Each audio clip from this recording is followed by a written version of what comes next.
Cette semaine en ligne de l'UNCAS consacrée aux ressources humaines dans les CCS en période de crise sanitaire est terminée. On l'a vu, les intervenants ont été nombreux à s'exprimer, DRH, consultants, sociologues, instituts de sondage, mutuelles. On voit que le sujet est particulièrement riche et les approches nombreuses.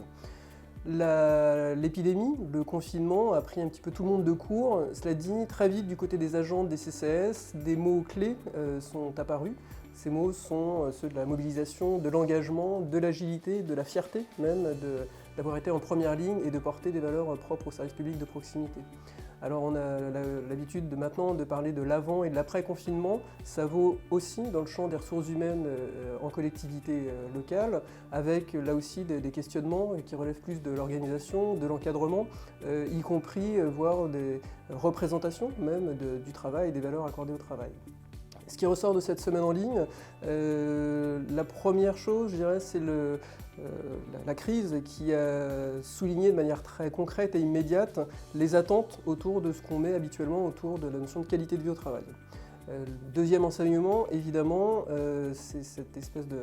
d'accélération en temps réel de l'expérience du télétravail, qui n'est pas l'alpha et l'oméga du travail. Beaucoup de métiers ne s'y prêtent pas, mais pour autant, le consensus est de mise sur le fait qu'on pourra difficilement revenir en arrière.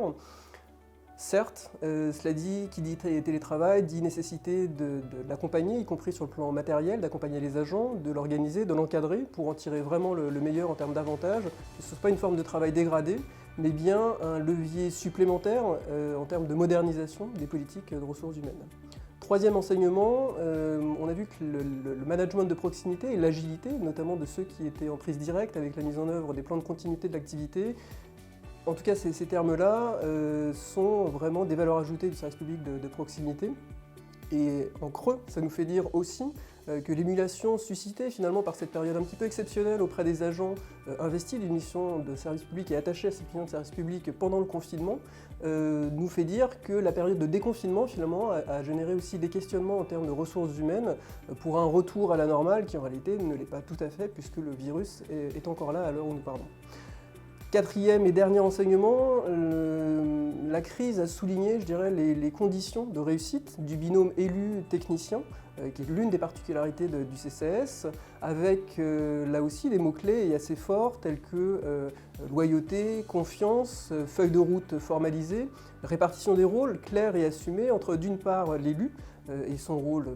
politique, de pilotage politique, l'élu devant rendre des comptes aux administrés, et de l'autre, l'élu ou technicien ou responsable de CCS, en charge de la partie